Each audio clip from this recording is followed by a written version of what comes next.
I give you a quick summary. Number one, that this crucifixion is a fiction, that it didn't happen.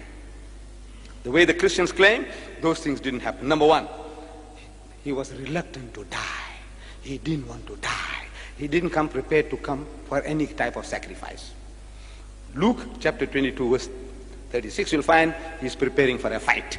And had he come to die, there was no need for him to tell his disciples to go and arm themselves. Number two, he beseeched God for help. Matthew chapter 26 verse 39. Number three, God heard his prayers. Hebrews chapter 5 verse 7. Number four, an angel of God came to strengthen him. Luke chapter 22 verse 43. Pilate finds Jesus not guilty. It's good reason to keep Jesus alive. John chapter 18 verse 38. Number six, Pilate's wife shown a dream in which she was told that no harm should come to this just man. In other words, that he should be saved alive. Matthew chapter 27 verse 19.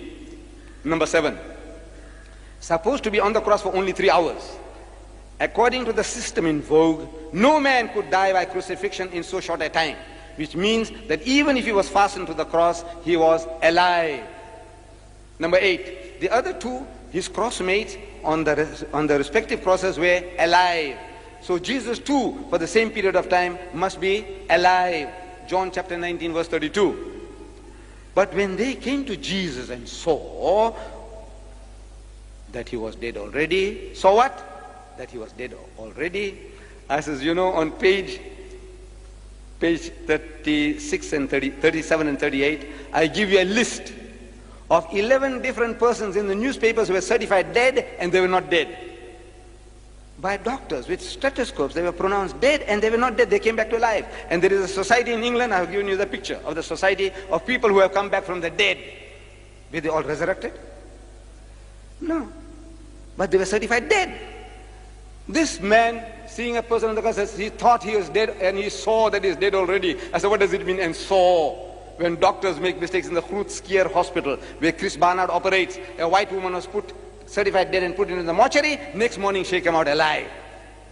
When you make mistakes by the day, certifying people dead when they're not dead, what this means? That he was dead already. So I said, Jesus was John 19:33, that there was a mistake there in seeing. Number 9, Encyclopedia Biblica under article cross, column 960 says that when the spear was thrust, Jesus was alive. We didn't write the Encyclopedia Biblica. Number 10, and when they launched him on the side with the spear, so forthwith they came out blood and water, which is a sign of life. Number 11, his legs not broken as a fulfillment of prophecy. I said legs can be of any use only if Jesus was alive. And this is the fulfillment of prophecy, says the Christian. He keepeth all his bones, not one of them is broken. Psalms chapter 24 verse 20. Number 12, there was a thunderstorm, earthquake, and darkening of the sun, all within 3 hours, to disperse the sadistic mob, to enable his secret disciples to help keep him alive. Number 13, the Jews doubted his death. They suspected that he had escaped death on the cross, that he was alive. And now the next day, they go to Pilate, the chief priests and Pharisees come together into Pilate saying, Sir, we remember so-and-so, and we don't want to make another mistake like we had made in the first, that the last error shall be worse than the first error. What was the first error they made? You know what? They allowed the body to come down without breaking his legs. Now they want to make doubly sure, but they missed the bus. The Jews missed the bus. You know, last night, there was in the Argus that they didn't miss the bus. In Palestine, you know, in 25 seconds, they killed 3 Arabs, and you know, who were out to do some terrorist business, they killed 3. They didn't miss the bus there. But here, in the Bible, Matthew chapter 27, verses 62 to 64, they missed the bus, because the next day they go along to make the sepulchre secure. Next day, after the horse has bolted, you go and lock the gate. There's something wrong with you. The Bible says, next day, Pilate, number 14, Pilate marvels to hear that Jesus was dead. So Pilate marveled if he were already dead. And calling to him the centurion, he asked him whether he had been any while dead. Mark chapter 15, verse 44. You only marvel if you know the thing that they're talking didn't happen. If you take a man to a firing squad and you put 6 bullets through him, and if he dies, there's nothing to marvel. But if he didn't die, you marvel. Now Pilate marvels that, look, no man can die within 3 hours. In other words, according to his experience, the man is alive. Number 15, big and roomy chamber, close at hand and big and airy for willing hands to come to the rescue. Providence was out to keep Jesus alive. Number 16, stone and winding sheets had to be removed, only necessary if Jesus was alive. John chapter 20 verse 1. Number 17, report on the winding sheets. German scientists who carried out experiments on the Shroud of Turin said that the heart of Jesus had not stopped functioning, that he was alive. Number 18, he was ever in disguise. Disguise not necessary if Jesus was resurrected. Only necessary if he was alive. John chapter 21 verse 4. Number 19, he forbade Mary Magdalene to touch him. Touch me not, for this reason that it would hurt, because he was alive. John chapter 20 verse 17.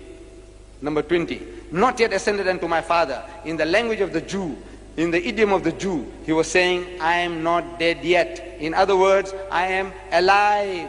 John chapter 20 verse 17.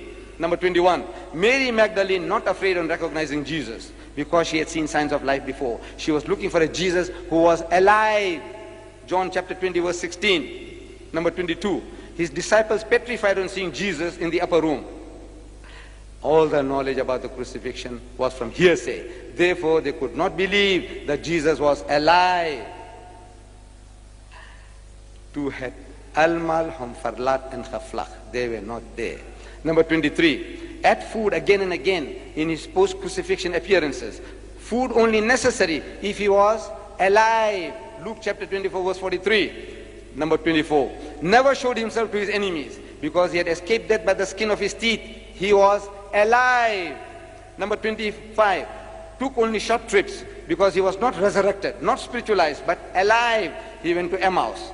He went to the upper room, back again after 8 days. He only took short trips because he was not resurrected. Otherwise he would have gone up to heaven. No sense in going and coming back, up and down, not from heaven to down and up above. He's going around, in and around Jerusalem all the time.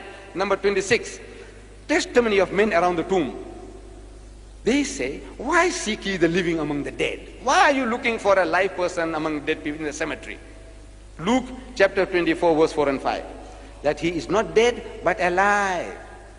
Why seek ye the living among the dead?